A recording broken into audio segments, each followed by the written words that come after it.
Hello students, अस्सलाम वालेकुम। उम्मीद है कि आप लोग सब खैरियत से होंगे। मेरा नाम है श्याम गौरी और आज मैं आपको करवाने वाला हूँ सीपीपी केमिकल प्रोसेस प्रिंसिपल की सेल्फ असेसमेंट सेक्शन 9.1 की। आपको मैंने अभी तक इस चैप्टर नंबर 9 स्टोइचियोमेट्री की 3 एग्जांपल्स करवा चुका हूँ। Example number 1, example number 2 and example number 3। तो इन तीनों एग्जांपल को करने के बाद अब आप इस सेल्फ असेसमेंट को खुद ही करना चाहिए, लेकिन मैं फिर भी करवा रहा हूं अगर किसी को प्रॉब्लम हो ताकि वो समझ जाए। तो पहला सेक्शन नंबर 9.1 की जो प्रॉब्लम है वो करवा रहा हूं। उसका पहली प्रॉब्लम, उसमें क्या कह रहे हैं? उसमें कह रहे हैं कि right the balance reaction equations for the following reactions. अब यहां पर इसके दो पार्ट्स हैं, उनमें से एक पार्ट मैं आपको करवाऊंगा और जो पहला पार्ट है वो आपको खुद कर रहा है और इसका दूसरा पार्ट मैं करवा रहा हूं। क्लियर है? तो यहां पर इसके दूसरे पार्ट में हमें यहां पर ये दिया हुआ कि FeS2 एंड ऑक्सीजन रिएक्ट करे और फॉर्म किया उन्होंने Fe2O3 एंड SO2। तो हमने इसको लिख दिया कि FeS2 प्लस O2 रिएक्ट करके बनाया Fe2O3 और SO2। अब हमें इस इक्वेशन को बैलेंस करना है। तो अब जरा गौर फरमाइएगा यहां पर। अब यहां पर मैं कह देता हूं, यहां पर हमारे पास इसको 1 ही रहने दें, इसको मैं 1 कह देता हूं, इसको मैं चले रुक गया, ये हमारे पास ए आ गया, ये हमारे पास बी आ गया, ये हमारे पास सी आ गया और ये हमारे पास डी आ गया। क्लियर? ये इसके स्टोइचियोमेट्रिक कोफिशिएंट्स आ गए। अब हम क्या करेंगे? अब बेसिस को मानेंगे। क्या करेंगे? बेसिस अज्यूम कर लेंगे। तो यहाँ पर हम बेसिस क्या अज्यूम कर रहे हैं, जरा गौर फरमा लें। तो बेसिस हम मान लेते हैं ए इज इक्वल टू 1। कुछ भी मान सकते हैं, आपकी मर्जी है। आप चाहे बी को 1 मान ले, सी को 1 मान ले, डी को 1 मान ले, कुछ भी मान ले, वो आपकी मर्जी है। ए को 2 भी मान सकते हैं, 3 भी मान सकते हैं, कुछ भी। तो मैंने अपनी आसानी के लिए आपको याद रखना एक बात, आपको इन चारों स्टोइचियोमेट्रिक कोफिशिएंट में से एक का पता होना लाजमी है और आपको खुद अज्यूम कर लेना अगर नहीं पता। क्लियर? मैंने ए को 1 मान लिया। अब आए इसे सॉल्व करते हैं। अब यहां पर जैसा कि मैंने आपको बताया था, अब हम क्या करेंगे? यहां एलिमेंट काउंट करेंगे। तो यहां पर आपको पता है 3 एलिमेंट नजर आ रहे हैं। एक है आयरन, दूसरा है सल्फर, तीसरा है ऑक्सीजन। तो यहां पर 3 एलिमेंट है, तो यहां पर 3 एलिमेंट बैलेंस लगेंगे, क्योंकि आपको पता है एलिमेंट रिएक्शन से पहले भी होते हैं और वही रिएक्शन के बाद भी। तो एलिमेंट जो होते हैं वही रहते हैं, तो एलिमेंट हमेशा बैलेंस रहते हैं। तो यहां पे हम एलिमेंट बैलेंस का इस्तेमाल करेंगे। तो पहले हम लगा लेते हैं Fe बैलेंस को। इसको लगा लेते हैं Fe बैलेंस। तो यहां पर Fe को जरा बैलेंस करते हैं, तो गौर फरमाइएगा। Fe को बैलेंस कर रहे हैं, तो यहां देखिए ए तो हमें पता है, तो यहां पर Fe कितने? 1। तो यहां पर 1 मल्टीप्लाई बाय हमारे पास 1 आ जाएगा इस प्लस का। इसके अंदर कितने? इसके अंदर है ही नहीं Fe, तो 0 इज इक्वल टू सी के अंदर Fe कितने? सी के अंदर Fe कितने? 2 है। उसके बाद प्लस इसके अंदर Fe कितने? 0। तो यहां से हमने सी की वैल्यू क्या निकल गई?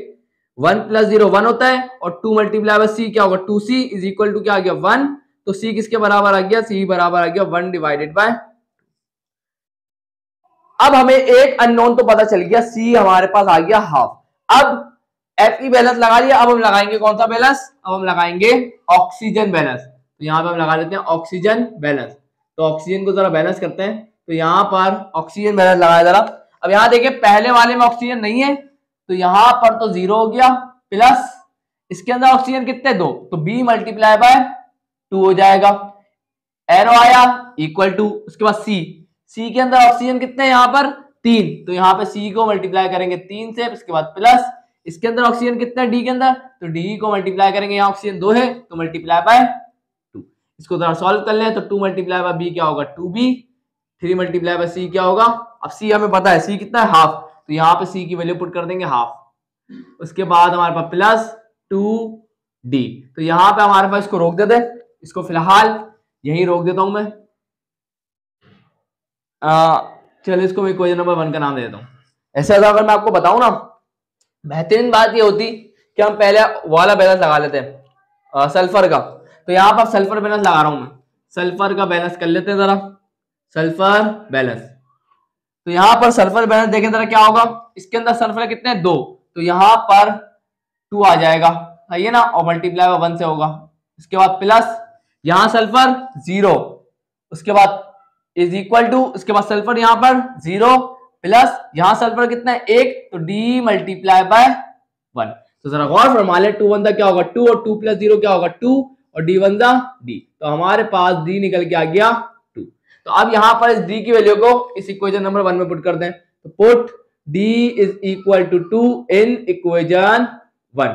तो यहाँ पर हम क्या करेंगे, तो यहाँ जरा गौर फरमाए 2B is equal to 3 divided by 2 plus का 2D की जगह क्या आ गया 2, तो यहाँ पर 2B is equal to 3 divided by 2 plus का 2 टू द 4, एलसीएम ले लेंगे, 2 को डिवाइड भी कर दिया 2 को मल्टीप्लाई भी कर दिया, दोनों का डिनोमिनेटर सेम करना होता है, एलसीएम में कर दिया, ये तो आपको आता ही होगा। उसके बाद 2B is equal to 4 to the 8 और 8 प्लस 3 हमारे पास क्या हो गया 11 और 11 डिवाइड बाई 2, यहाँ 2 मल्टीप्लाई आ जाएगी क्या होगा डिवाइड, तो B इज इक्वल टू क्या आ जाएगा 11 डिवाइड बाई 4। तो यहाँ पर जाके हमने सारे अननोन्स मतलब A B C D, 3 unknown, A तो हमें पता ही था, B C D हमें नहीं पता था, तो अब हम इन तीनों वैल्यूज को इसमें डालेंगे और ये इक्वेशन क्या हो जाएगी बैलेंस्ड हो जाएगी। तो इसका आंसर आपको नहीं मिलेगा, क्यों नहीं मिलेगा, क्योंकि आपकी बेसिस पे ही आंसर डिपेंड करते हैं। अगर आप यहाँ 2 लेंगे तो आपके पास B C B की वैल्यू अलग आएंगी, तो ये लेकिन इक्वेशन आप ये वैल्यू डालेंगे इसके अंदर, ये इक्वेशन बैलेंस होगी। तो जरा देखें हमारे पास रिक्वायर्ड इक्वेशन क्या होगा बैलेंस होके क्या आएगी, लिख देते हैं the required balanced equation is, the required balance equation is क्या है भाई, तो जरा देख लें, ए तो हमें पता था ये बन गया FeS2 प्लस का बी हमारे पास क्या है, बी हमारे पास है 11 डिवाइड बाय 4 इंटू O2, इसके बाद रिएक्शन हुआ, उसके बाद गौर फरमा लें सी हमारे पास क्या निकला दैट इज हाफ, तो ये आ जाएगा हाफ Fe2O3 उसके बाद प्लस डी हमारे पास क्या निकला दैट इज 2, तो ये आ गया 2SO2। ये हमारे पास इक्वेशन क्या हो गई बैलेंस। चेक करें क्या, बिल्कुल चेक कर लेते हैं। अब जरा गौर फरमाइए यहाँ सल्फर कितने थे 2, रिएक्शन के बाद सल्फर कितने हैं, यहाँ भी 2 है, सल्फर तो बैलेंस हो गया। ऑक्सीजन Fe की बात करते हैं, यहाँ Fe कितना है 1, यहाँ Fe कितना है 2 से 2 कैंसिल हो गया 1, Fe भी बैलेंस हो गया।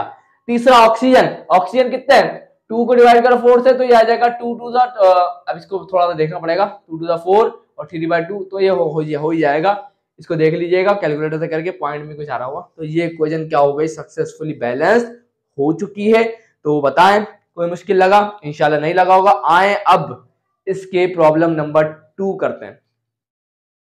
तो यहां स्टूडेंट्स आप लोगों के सामने अब आ चुकी है प्रॉब्लम नंबर 2, और बड़ी ही आसान है और बड़ी ही इंटरेस्टिंग है। तो जरा देखें यहाँ पर इसमें लिखा हुआ है कि अगर हमारे पास 1 kg बेंजीन मौजूद है और इसे हम ऑक्सीडाइज करवा रहे हैं, मतलब ऑक्सीजन के साथ रिएक्शन करवा रहे हैं, तो how many kg of O2। तो अब हमें यह बताना है कि हमें 1 kg बेंजीन अगर ले रहे हैं तो उसके साथ O2 का कितने मोल्स का रिएक्शन, कितना kg O2 रिएक्शन करना चाहिए, आर नीडेड टू कन्वर्ट, ताकि all the benzene to carbon dioxide and water form, मतलब ये कि सारा का सारा कार्बन डाइऑक्साइड और वाटर में कन्वर्ट हो जाए। उसके लिए हमें कितने kg O2 की जरूरत पड़ेगी। बहुत इजी है, अगर ये बात समझ में नहीं आई तो बहुत आसान तरीके से समझाता हूं, लेकिन उससे पहले मैंने आपको हमेशा अभी तक जितना मैंने आपको पढ़ाया, मैंने आपको एक बात बताई कि आपको सबसे पहला काम स्टिचियोमेट्री वाले न्यूमेरिकल में आपको इक्वेशन को लिखना और उसे बैलेंस करना है। ये आपको ऑटोमेटिकली समझ में आ जाएगा जब मैं इक्वेशन लिखूंगा। तो यहाँ पे इक्वेशन क्या लिखेंगे, उसने बोला बेंजीन है, हमने ले लिया बेंजीन क्या होता है C6H6। बेंजीन का क्या किया हमने, ऑक्सीजन के साथ रिएक्शन करवा दिया और उसके नतीजे में हमें क्या मिलेगा, कार्बन डाइऑक्साइड और वाटर। क्लियर हुई बात यहां तक, इंशाल्लाह क्लियर हो गई।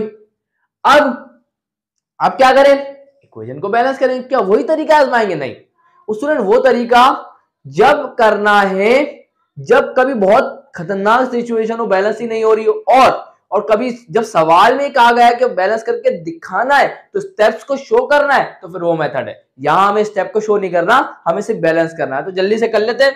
यहाँ कार्बन कितने 6, यहाँ कितने 1, 6 करना है तो 6 लगा देंगे। हाइड्रोजन कितने 6, यहाँ कितने 2, 3 लगा देंगे 3 to the 6। उसके बाद ऑक्सीजन यहाँ पे 2 है और यहाँ कितने 6 to the 12 और 12 और 3 15। तो यहाँ पे हम क्या लगा देंगे 15 डिवाइडेड बाय 2, 2 से 2 कैंसिल हो जाएगा और इस तरीके से ऑक्सीजन कितना होगा 15। और इस तरीके से हमने इस इक्वेशन को बैलेंस कर दिया। तो बताएं कितना आसान काम था, बहुत आसान था। अब जो मैं बात बता रहा था कि ये कह रहा था, अब जरा इस इक्वेशन को रीड तो करें, जरा इस इक्वेशन को जरा रीड करेंगे तो आपको पता चलेगा। क्या पता चलेगा जरा देखिए, ये कह रही है कि अगर हम 1 मोल बेंजीन लेंगे तो फिर अगर हम चाहते हैं कि कंप्लीट रिएक्शन हो, मतलब हम चाहते हैं कि पूरा का पूरा बेंजीन अगर इसके अंदर कन्वर्ट हो जाए कार्बन डाइऑक्साइड और वाटर में, उसके लिए ये इक्वेशन हमें क्या बता रही है कि आपको 1 मोल बेंजीन के लिए 15 का हाफ कितना होता है 7.5, तो इसका मतलब 7.5 मोल्स ऑफ O2 की जरूरत पड़ेगी। ये इक्वेशन बता रही है, ताकि ये पूरा का पूरा बेंजीन कार्बन डाइऑक्साइड और वाटर में कन्वर्ट हो जाए।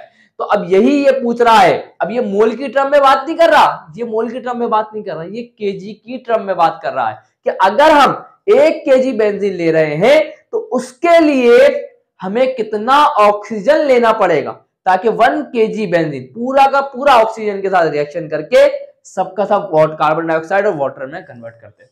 तो बड़ा ही खूबसूरत सा सवाल था, समझ में आ जाए ना जब चीज तो सब आसान हो जाती है। तो अब हम अपना मकसद समझ चुके हैं, सवाल मुश्किल नहीं है। आज जरा स्टार्ट करते हैं। अब यहां बेसिस क्या लेंगे, मैंने आपको हमेशा एक बात बताई, मैंने बोला बेसिस अगर सवाल में हो तो बस कोई अज्यूम करने की जरूरत नहीं है। तो यहां पे उसने बता दिया 1 केजी बेंजीन है, तो इसी को हम क्या ले लेंगे बेसिस। तो बेसिस हमारी क्या है 1 केजी बेंजीन, 1 केजी बेंजीन हमारी क्या है, दिस इज आवर बेसिस। अब आए जल्दी से सॉल्व कर लेते हैं।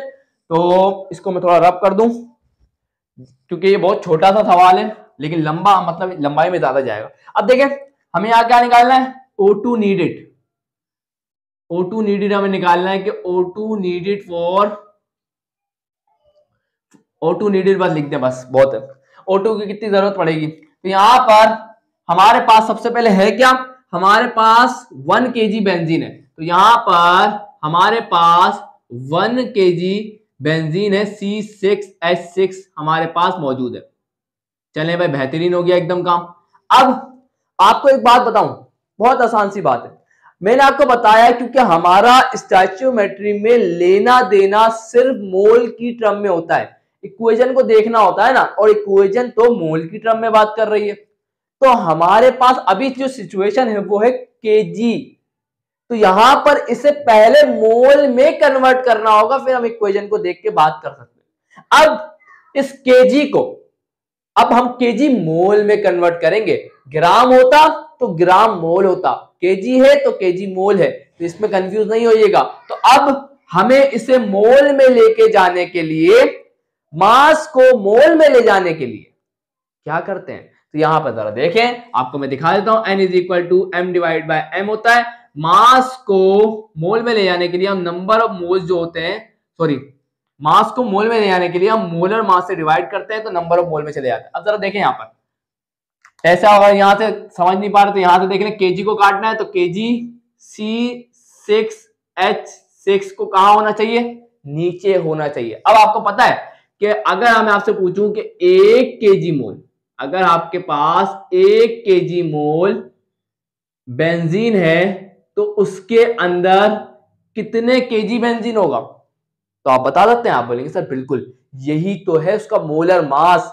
मोलर मास क्या होता है, 1 मोल में कितना मास है, तो यही तो मैं पूछ रहा हूं कि 1 केजी मोल बेंजीन में कितना केजी बेंजीन है, तो वो इसका मोलर मास है। और कैलकुलेट कर ले जरा, बिल्कुल कर लेते हैं। तो कार्बन का एटॉमिक मास होता है 12, एटम कितने हैं 6, उसके बाद प्लस हाइड्रोजन का एटॉमिक मास होता है 1, 6 एटम है तो +6, तो 12 6 72, 72 प्लस का 6, ये हो जाएगा 78। इसका मतलब इसके अंदर अगर हम 1 केजी बेंजीन लेते हैं तो उसके अंदर 78 केजी बेंजीन होता है। आगे बढ़ते हैं। मुझे पता है आप लोगों को आता ही होगा, ये ज्यादा मुझे डिटेल में कराने की जरूरत तो नहीं है। चले आगे बढ़ते हैं। अब देखिए मोल में आ गया। अब हमारी जो रिक्वायर्ड चीज है वो मोल में आ गई। अब हम इक्वेशन को देखेंगे। इक्वेशन क्या कह रही है कि अगर आप 1 केजी मोल बेंजीन को लेंगे तो वो 1 केजी मोल बेंजीन 15/2 को हम क्या बोलते हैं 7.5। तो इसका मतलब 7.5 केजी मोल ऑक्सीजन के साथ रिएक्शन करेगा। तो आज जरा इसको यहां लिखते हैं। क्या लिखेंगे? अब देखिए बेंजीन नीचे आएगा क्योंकि बेंजीन से बेंजीन कटना है, तो हम यहां लिखेंगे 1 केजी मोल बेंजीन, 1 केजी मोल बेंजीन, 1 केजी मोल बेंजीन कितने ऑक्सीजन के साथ रिएक्शन करता है? 7.5। 15/2 कितना होता है? 7.5। तो यहां पर 7.5 kg mole of O2, 7.5 kg mole of O2 के साथ। चले भाई, ये बात क्लियर हुई? इंशाल्लाह क्लियर हो गई होगी। अब आप देखें तो केजी बेंजीन से केजी बेंजीन केजी बेंजीन से केजी बेंजीन जा चुका है, केजी मोल बेंजीन से केजी मोल बेंजीन जा चुका है। सिर्फ बचा हमारे पास केजी मोल O2 है। लेकिन हमें केजी मोल थोड़ी बोला उसने, बोला सवाल में क्या? नहीं, उसने बोला हाउ मेनी केजी, सिर्फ केजी, ना के केजी मोल। तो इसे हमें केजी में कन्वर्ट करना होगा, मोल हटाना है। तो यहां पर एक बात तो कंफर्म है, केजी मोल O2 हटाना है तो केजी मोल O2 तो नीचे ही आएगा। ये बात से आप डिसएग्री नहीं कर सकते। और आपको पता है 1 केजी मोल O2 में कितना केजी O2 होता है? आप बोलेंगे सर उसका मोलर मास, O2 का मोलर मास क्या होता है? आप बोलेंगे सर कैलकुलेट कर ले जल्दी से। ऑक्सीजन का होता है 16, 2 एटम है तो मल्टीप्लाई बाय 2, तो ये हो जाएगा 32। तो इसका मतलब 1 केजी मोल O2 में 32 केजी O2 होता है। इसे जरा कैलकुलेट करें जरा कैलकुलेटर से, तो आपको एक वैल्यू मिलेगी दैट इज 3.07 केजी। कौन है? O2। सही है। तो ये इसका मतलब ये हुआ। अब हमारे को, और इसको आप यहां ऐसे भी लिख सकते हैं, केजी O2 पर 1 केजी ऑफ बेंजीन, पर 1 केजी ऑफ बेंजीन। इसका मतलब 1 केजी बेंजीन के लिए हमारे को 3.07 केजी O2 की जरूरत पड़ेगी। जब ही जाके पूरा रिएक्शन होगा और सबका सब बेंजीन कार्बन डाइऑक्साइड और वाटर में कन्वर्ट होगा। आई होप कि ये प्रॉब्लम मैंने आपको अच्छे तरीके से समझा दी कि इसका मकसद क्या था। सिर्फ सॉल्व करना मकसद नहीं है, प्रॉब्लम को समझना असल मकसद है। कि प्रॉब्लम समझ में आएगी तो फिर हम सॉल्व कर सकते हैं। तो प्रॉब्लम को समझना इंपॉर्टेंट है, ना कि उसे सॉल्व करना। सॉल्व तो हम कर लेंगे, पहले समझ में आ जाए बस। तो ये समझ में आ गई, हमने सॉल्व कर ली, यहां जाके ये कंप्लीट होता है। आप चाहें तो डैश डाल के लिख सकते हैं, वैसे जरूरत नहीं है। मैंने सिर्फ आपको बताने के लिए बताया कि 1 केजी बेंजीन के लिए आपको इतना O2 चाहिए होगा, और यहां जाके ये प्रॉब्लम होती है कंप्लीट। आई होप क्लियर हो गई। आए जरा प्रॉब्लम नंबर 3 की तरफ पढ़ते हैं। तो यहां स्टूडेंट्स आप लोगों के सामने आ रही है अब प्रॉब्लम नंबर 3। लेकिन प्रॉब्लम नंबर 3 को करवाने से पहले मैं आपको बता दूं कि प्रॉब्लम नंबर 4 मैं नहीं करवाऊंगा। क्यों नहीं करवाऊंगा? वजह सुन लें। क्योंकि उसमें लिखा हुआ है can you balance the equation. वो बोल रहे हैं कि प्रॉब्लम नंबर 4 में क्या आप इस इक्वेशन को बैलेंस कर सकते हैं या नहीं। तो इसका जवाब है नहीं। आप करके खुद देखिएगा क्या वो बैलेंस हो भी रही है कि नहीं। और मैं आपको बता चुका हूं कि वो बैलेंस नहीं होगी, तो कोशिश करके देखिएगा लाजमी। तो यहां ये आखिरी प्रॉब्लम है आज की वीडियो की। इंशाल्लाह नेक्स्ट वीडियो में मैं आप लोगों को एग्जांपल 9.4 भी करवाऊंगा और साथ ही साथ एक्सटेंट ऑफ रिएक्शन का कॉन्सेप्ट भी क्लियर करूंगा कि असल में ये होता क्या है। तो आए जरा इस प्रॉब्लम में ठीक, और मैं आपको बता दूं ये बहुत ज्यादा इंपॉर्टेंट प्रॉब्लम है, तो इसे लाजमी करिएगा, किसी हाल में नहीं छोड़ना। और बड़ी ही इंटरेस्टिंग प्रॉब्लम है, तो मैं आपको बहुत डिटेल में जाके करवाने जा रहा हूं। तो जरा देखें यहां पर इस प्रॉब्लम नंबर 3 के अंदर शुरू की लाइन थी इलेक्ट्रोलिसिस ऑफ NaCl, जो भी था वो मैंने काट दी। मेन थी इक्वेशन मैंने लिख दी। उसके आगे की जो चीजें वो मैंने आया जरा पढ़ते हैं। इसमें लिखा हुआ है how many KG of Cl2 can be produced from 10 metre cube of brine solution containing 5% by weight of NaCl। बहुत प्यारी बात की इसने, क्या कह रहा है कि कितने केजी हमारे को Cl2 की जरूरत पड़ेगी, मतलब कितना बनेगा, कितना केजी Cl2 प्रोड्यूस कर सकते हैं, किससे, 10 मीटर क्यूब के ब्राइन सॉल्यूशन से जो कंटेन करता है 5% बाय वेट ऑफ NaCl। उस ब्राइन सॉल्यूशन, अब देखें ब्राइन सॉल्यूशन आपको मैं बताने की मुझे जरूरत तो नहीं, आप पढ़ के आ चुके होंगे। ब्राइन सॉल्यूशन असल में क्या होता है, जब हम सोडियम क्लोराइड को वाटर में डिसॉल्व करते हैं तो उसके बाद जो सॉल्यूशन बनता है उस सॉल्यूशन को कहा जाता है ब्राइन सॉल्यूशन। और वो ये कह रहे हैं कि उस ब्राइन सॉल्यूशन में हमने NaCl कितना डाला था, हमने डाला 5%। उस पूरे जो भी सॉल्यूशन है उसमें सिर्फ 5% मास के हिसाब से बता रहा है वो, 5% बाय मास NaCl डाला गया था बस। उसके बाद वो कह रहा है the specific gravity of solution. अब देखें यहां पे स्पेसिफिक ग्रेविटी किसकी दे रहा है, वो ब्राइन सॉल्यूशन की स्पेसिफिक ग्रेविटी दे रहा है आपको relative to that of water. और आपको पता है 84 डिग्री सेल्सियस पे वाटर की दे रहा कितनी आ रही है, दैट इज 1.07। तो ये क्या है, specific gravity of brine solution है, दैट इज 1.07। और यहाँ 4 डिग्री सेल्सियस का मतलब क्या है, देखिए सवाल में जब स्पेसिफिक ग्रेविटी का जिक्र आया ना, आपको पता होना चाहिए स्पेसिफिक ग्रेविटी के बारे में। अब जरा सुनिएगा, आपको एक फॉर्मूला याद होना चाहिए कि डेंसिटी, अगर मैं आपसे पूछूं डेंसिटी किसके बराबर होती है, तो डेंसिटी बराबर होती है स्पेसिफिक ग्रेविटी इनटू वाटर। अब आप बोलेंगे सर डेंसिटी का तो हमने फॉर्मूला ये पढ़ा था, density is equal to mass per unit volume. भाई यही फॉर्मूला है, लेकिन जब मैं स्पेसिफिक ग्रेविटी के रिलेशन से बात करता हूं तो ये फॉर्मूला है। स्पेसिफिक ग्रेविटी का खुद क्या फॉर्मूला है, स्पेसिफिक ग्रेविटी का फॉर्मूला होता है raw divided by raw of water. सही है, तो यहां पे स्पेसिफिक ग्रेविटी का फॉर्मूला क्या होता है, डेंसिटी ऑफ दैट सब्सटेंस, जिसकी भी डेंसिटी निकाली वो, और आप उसको डिवाइड करवा दें वाटर की डेंसिटी, जो हमारे लिए यहां पर एक रेफरेंस का काम करती है। और याद रखिएगा यहाँ जो डेंसिटी ऑफ वाटर होती है ये 4 डिग्री सेल्सियस पे होती है।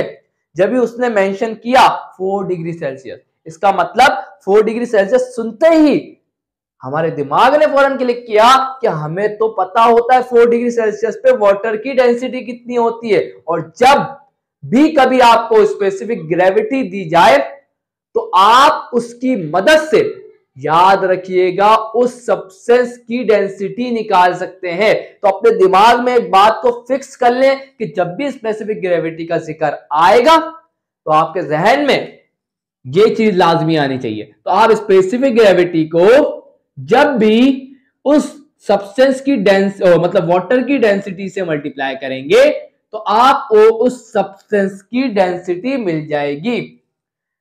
यहां तक की बात क्लियर हुई। इसका मतलब ये जो प्रॉब्लम है बड़ी ही इंटरेस्टिंग होती जा रही है। अब सवाल ये है सर शुरू कहां से करें। अब आए जरा मैं आपको इसकी पूरी कहानी मतलब एक बारी में समझा देता हूं, उसके बाद हम करते रहेंगे। अब जरा सुनिएगा, सबसे पहली बात, हमारा मेन टारगेट क्या है। हमारा मेन टारगेट सिर्फ और सिर्फ ये कैलकुलेट करना है कि Cl2 कितना बनेगा अगर हमारे पास 10 मीटर क्यूब ब्राइन सॉल्यूशन है। जरा इस इक्वेशन को देखें, इक्वेशन अब देखें यहां पर उसने पहले ही बता दिया कि हमारे पास ये पूरा का पूरा क्या है, ब्राइन सॉल्यूशन है जिसके अंदर हमारे पास NaCl भी है और वाटर भी है। अगर मैं आपसे पूछूं इन दोनों में से कौन हमारे पास कम है तो आप क्या कहेंगे। आप कहेंगे सर उसने पहले ही कह दिया कि सिर्फ ब्राइन सॉल्यूशन में 5% NaCl मौजूद है। मैंने बोला बिल्कुल सही, तो इसका मतलब बाकी का 95% कौन है। आप कहेंगे सर बाकी का 95% तो वाटर हो गया, ऐसा ही है। आप बोलेंगे सर बिल्कुल, तो बाकी का 95% कौन हुआ, बाकी का 95% तो वाटर हुआ। इसका मतलब यहीं से ये बात क्लियर हो गई कि इन दोनों में से कम कौन है, इन दोनों में से कम NaCl है। तो याद रखिएगा हमें निकालना है कि कितना Cl2 प्रोड्यूस होगा 10 मीटर क्यूब ब्राइन सॉल्यूशन से।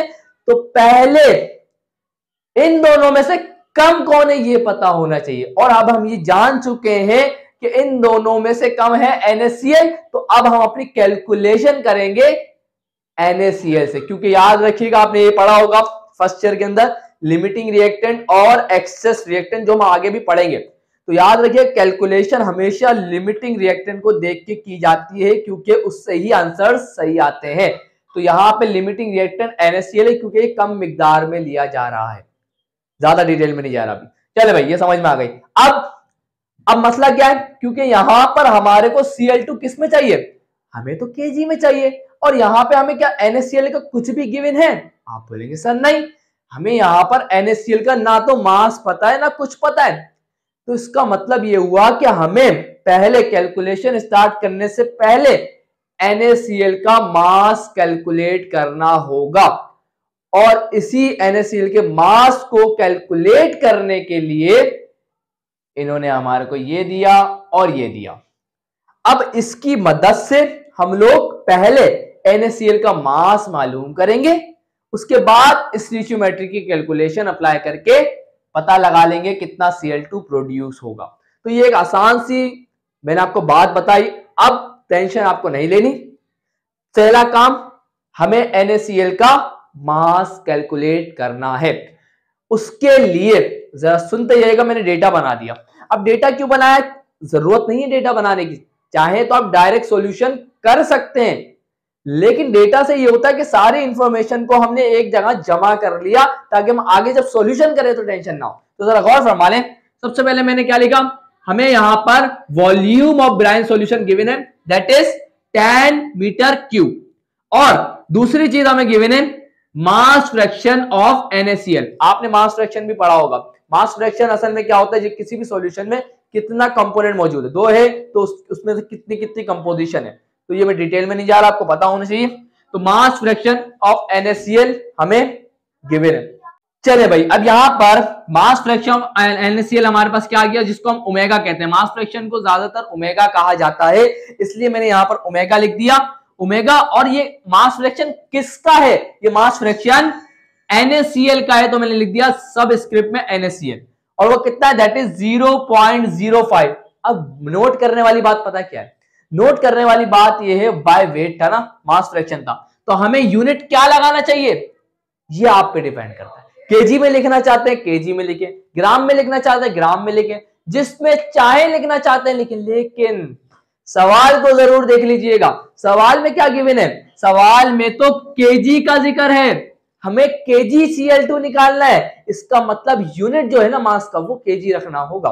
तो इसका मतलब 0.05 केजी NaCl पर केजी सॉल्यूशन। आप चाहे तो आप अगर इससे घबरा रहे हैं तो ना लिखें, 0.05 भी लिख देंगे तो काम बन जाएगा। ये थोड़ी डिटेल में चले जाऊंगा, तो इसलिए फॉर्मूले से देख लीजिएगा। ऊपर भी मास होता है, नीचे भी मास होता है, ऊपर मास उसी कंपोनेंट का होता है और नीचे सॉल्यूशन का होता है, तो पर केजी सॉल्यूशन का। अब इसमें ज्यादा टेंशन नहीं लें, आगे बढ़े। उसके बाद स्पेसिफिक ग्रेविटी किसकी गिवन है, स्पेसिफिक ग्रेविटी हमें सॉल्यूशन की गिवन है, तो स्पेसिफिक ग्रेविटी ऑफ सॉल्यूशन कितनी है, दैट इज 1.07। और जैसे ही मैंने आपको बोला कि आपको स्पेसिफिक ग्रेविटी का आपके जहन में आई स्पेसिफिक ग्रेविटी, तो आपको डेंसिटी ऑफ वाटर भी एट 4 डिग्री सेल्सियस दिमाग में आ जानी चाहिए। और अब जरा सुनिएगा, क्योंकि डेंसिटी ऑफ वाटर तो हमारे पास 1 ग्राम पर सेंटीमीटर क्यूब भी होती है, 1000 kg पर मीटर क्यूब भी होती है, और अलग अलग यूनिट में अलग अलग होती है। अब हमें कौन सी यूज करनी चाहिए, आप बोलेंगे सर इसमें कौन सी बड़ी बात है, यहां पे ग्राम था और ग्राम का यहां कोई लेना देना नहीं है, तो इसको तो काट दे। उसके बाद जो ब्राइन सॉल्यूशन है उसके वॉल्यूम में देखें क्या है, मीटर क्यूब, इसका मतलब सॉरी मैंने सेंटीमीटर क्यूब लिख दिया, केजी पर मीटर क्यूब, तो इसका मतलब यहां पर हम लोग जो डेंसिटी ऑफ वाटर यूज करेंगे वो इस यूनिट में यूज करेंगे, 1000 kg पर मीटर क्यूब। तो मैंने यहां पर डेंसिटी ऑफ वाटर क्या लिखी, 1000 kg पर मीटर क्यूब। आगे दो चीजों की और जरूरत पड़ेगी, मोलर मासेस की, किस किस के, क्योंकि हमें सिर्फ दो चीजों से लेना देना है, एक है NaCl और एक है Cl2। तो NaCl का मोलर मास भी लिख दिया और Cl2 का मोलर मास भी लिख दिया। ये आपको पता होना चाहिए, कैलकुलेट करना आना चाहिए। वैसे तो अगर आप एग्जाम में देंगे तो आपको बताया जाएगा, नहीं बताया जा रहा तो आपको पता होना चाहिए। तो ये डेटा मैंने इसलिए बनाया, जरूरत नहीं, आप चाहें तो बना सकते हैं, इससे आपकी जिंदगी आसान हो जाती है बस। अब आए शुरू करते हैं अपने काम को। इंशाल्लाह अभी तक की जितनी बातें मैंने करी वो आप सबके समझ में आ चुकी होगी अच्छे तरीके से। अब पहले तो हमें स्पेसिफिक ग्रेविटी को डेंसिटी में कन्वर्ट करना होगा। तो पहला काम, पहले हम निकालेंगे क्या, फॉर किसके लिए काम करेंगे,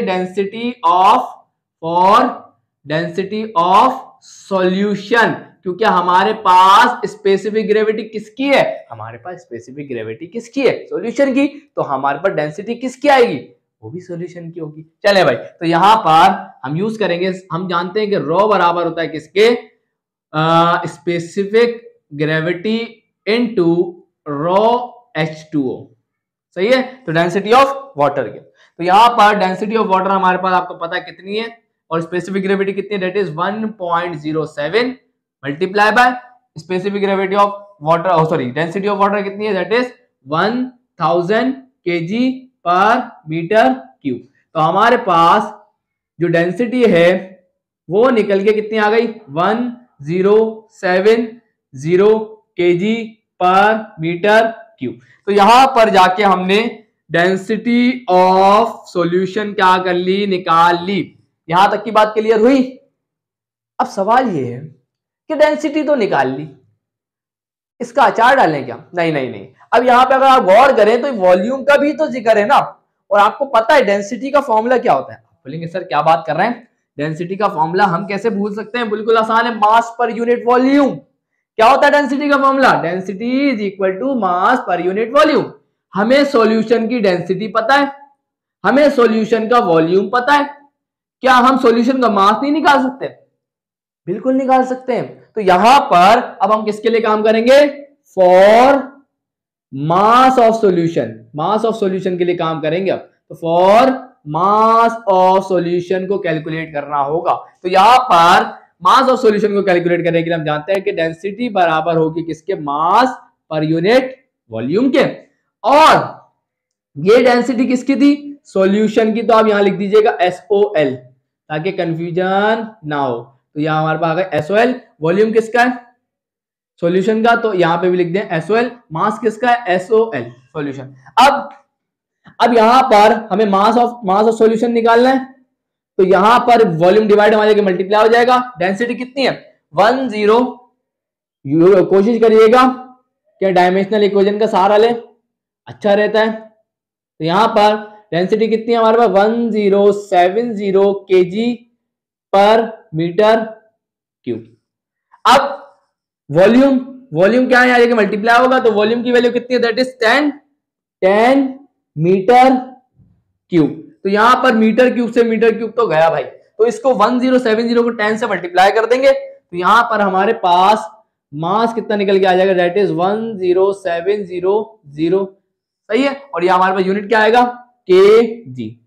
तो यहां पर जाके हमने मास ऑफ सॉल्यूशन निकाल लिया। सर अब क्या करें, अब जरा आ जाए मास फ्रैक्शन के कॉन्सेप्ट पर। मास फ्रैक्शन का फॉर्मूला क्या कहता है कि अगर आप किसी, ये देखिए ये मास फ्रैक्शन ऑफ ए निकलेगा, क्यों निकलेगा, क्योंकि यहां मास ऑफ ए निकालना, मास ऑफ ए। तो यहां पे हम क्या कहेंगे इसको, ये क्या है, मास फ्रैक्शन ऑफ ए बराबर होगा mass of A divided by mass of solution. और हमें मास फ्रैक्शन किसका पता है, आप बोलेंगे सर हमें मास फ्रैक्शन पता है NaCl का। तो हम कैसे रीड करेंगे, mass fraction of NaCl is equal to mass of NaCl divided by mass of solution. क्या आपको मास ऑफ सॉल्यूशन पता है, आप बोलेंगे सर अभी तो कैलकुलेट किया। क्या आपको मास फ्रैक्शन ऑफ A पता है, मतलब NaCl पता है, आप बोलेंगे सर बिल्कुल पता है, ये रहा 0.05। तो फिर हम तो मास ऑफ NaCl भी निकाल सकते हैं। तो अब हम किसके लिए काम कर रहे हैं, अब हम काम करेंगे किसके लिए, for the mass of NaCl। तो यहां पर for the mass of NaCl, तो अब हम यहां निकालेंगे स्टूडेंट्स मास ऑफ NaCl। और मास ऑफ NaCl के लिए हम यूज करेंगे किसको, हम जानते हैं कि क्या गया, divide by mass of solution. तो यहां पर मास ऑफ NaCl को हम क्या लिख देते हैं, m, और नीचे लिख देंगे सबस्क्रिप्ट में NaCl। तो मास ऑफ NaCl किसके बराबर होगा, ओमेगा NaCl कितना, दैट इज 0.05, और इसको मल्टीप्लाई करवाएंगे किससे, मास ऑफ सॉल्यूशन से। और मास ऑफ सॉल्यूशन कितना है, मास ऑफ सॉल्यूशन तो हमारे पास 10700 है, 10700, और यहाँ पे यूनिट अभी ना लगाया तो अच्छा ही है। तो यहाँ पर हमारे पास मास ऑफ NaCl कितना आ गया, तो मास ऑफ NaCl अगर आप डायमेंशनल इक्वेशन लगाएंगे तो लाजमी यूनिट लिखने होंगे, अगर आप डायमेंशनल इक्वेशन नहीं लगाएंगे तो सिंपल मल्टीप्लाई करिएगा, यूनिट ही लिखिएगा। तो इसको मल्टीप्लाई करके ही देखना पड़ेगा, कैलकुलेट करना पड़ेगा। तो अभी जरा आगे बढ़ते हैं, सही है, तो इसको मैं कैलकुलेट कर लूंगा। अब यहां जाके स्टूडेंट, क्योंकि मैंने बोला था कि हमारा मेन मकसद, क्योंकि अब जब तक हम स्टोइचियोमेट्री की कैलकुलेशन अप्लाई नहीं कर सकते जब तक हमारे पास NaCl का मास ना आ जाए। तो अब हमारे पास NaCl का मास निकल के आ गया, अब हम अप्लाई करेंगे स्टोइचियोमेट्री की कैलकुलेशन। और स्टोइचियोमेट्री की कैलकुलेशन को करने से पहले आपको इसकी इक्वेशन को यहां लिखना होगा, तो ये तो निकल जाएगा। तो यहां पर हमारे पास इक्वेशन क्या थी भाई, 2NaCl प्लस का 2H2O रिएक्शन करके बना लेता है 2NaOH प्लस का H2 प्लस का Cl2, लिख दी पहला काम। और इक्वेशन तो ऑटोमेटिकली बैलेंस है, सवाल में ही दी हुई है। अब हमें क्या, अब यहां पे मुझे मास ऑफ NaCl की जरूरत पड़ेगी, तो मैं पहले लिखता हूं, उसके बाद ही फिर मैं आगे करवा सकता हूं आपको। चले भाई, लिख दिया मैंने, कितना मास ऑफ NaCl निकल के आया, दैट इज 535 kg। तो यूनिट याद रखिएगा kg ही आएगा। तो यहां पर अब मेन मकसद हमें Cl2 कितना प्रोड्यूस हुआ वो कैलकुलेट करना है। तो अब हमारे पास मास पता है कितना है, दैट इज 535 kg, कितना है, NaCl मौजूद है। अब आपको मैंने हमेशा एक बात कही, क्योंकि जब हमें इक्वेशन को रीड करना होता है तो इक्वेशन जब हम रीड करते हैं तो वो मोल में होती है। तो हमारे पास अभी ये केजी में है, तो NaCl को अभी केजी में है, तो अब इसे मोल में कन्वर्ट करना है। तो अब जरा देखें, केजी NaCl को काटना है तो केजी NaCl तो भाई नीचे आएगा, और आपको पता है मोलर मास का जिक्र आया है यहाँ पर। आप क्या जानते हैं, आप ये बात जानते हैं कि 1 kg मोल NaCl अगर आप लेते हैं तो उसके अंदर कितना kg NaCl होता है। आप कहेंगे सर ये तो मोलर मास है, और मोलर मास हमने यहां लिख दिया कि 1 kg मोल के अंदर 58.5 kg NaCl होता है। तो यहां हम लिख देंगे 1 kg मोल NaCl के अंदर 58.5 kg NaCl होता है। अब ये हो गया है मोल में कन्वर्ट। अब हम इक्वेशन को रीड करते हैं, लेकिन स्टूडेंट मेरे हिसाब से जगह बड़ी कम है, तो क्या करता हूं मैं, उसकी वैल्यू लिख लेता हूं।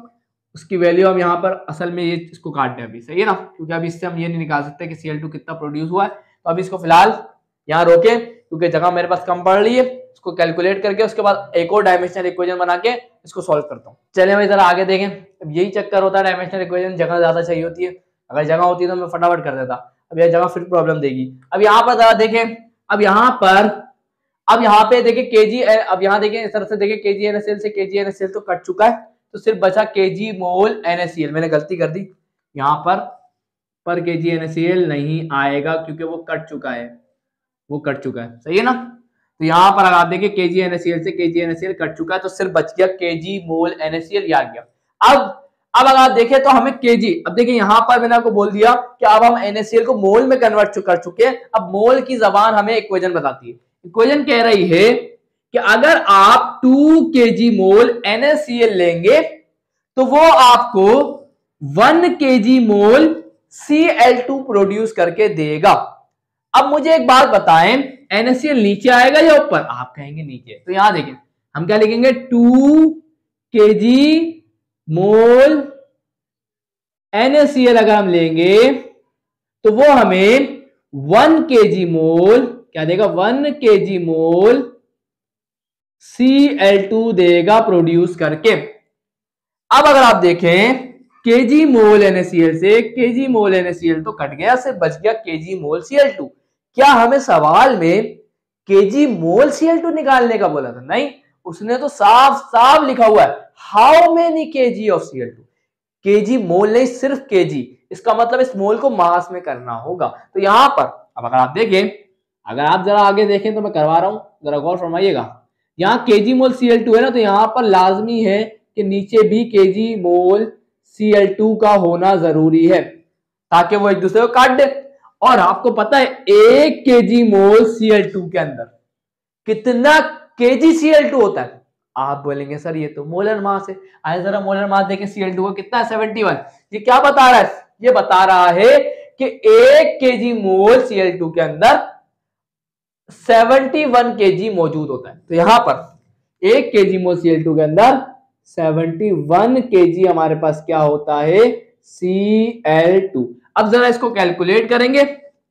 आप जब इसको कैलकुलेट करेंगे तो आपको क्या मिलेगा, आपको पता चल जाएगा कि Cl2 प्रोड्यूस कितना हुआ है। तो Cl2 प्रोड्यूस कितना हुआ है वो जरा देख लीजिएगा। मैं कैलकुलेट करता हूं क्योंकि मुझे तो वैल्यू ज़बानी याद नहीं है अभी, तो इसको मैं देखता हूं कैलकुलेट करके कितना आ रहा है, तो फिर मैं आपको बताता हूं। सो यहाँ स्टूडेंट मैंने कैलकुलेट किया तो यहाँ पे नजर आया कि हमारे पास वैल्यू निकल गया है 324.658 और अगर आप बुक में आंसर देखें तो वो है 323। अब देख लीजिएगा, वैसे तो कोई मसला नहीं है इसके अंदर, थोड़ा बहुत एरर आ सकता है कैलकुलेशन के अंदर, बाकी आप एक दफा और सब कैलकुलेशन को चेक कर लीजिएगा। तो यहाँ पर जाके हमने इस सवाल को सक्सेसफुली कर लिया है। इंशाल्लाह आपको हर चीज अच्छे तरीके से समझ में आ गई होगी। वीडियो अच्छी लगी तो लाइक जरूर करिएगा, चैनल को सब्सक्राइब करके बेल आइकन प्रेस करके ऑल पे जरूर क्लिक करिएगा। सो मिलता हूँ नेक्स्ट वीडियो में, तब तक के लिए अल्लाह हाफिज।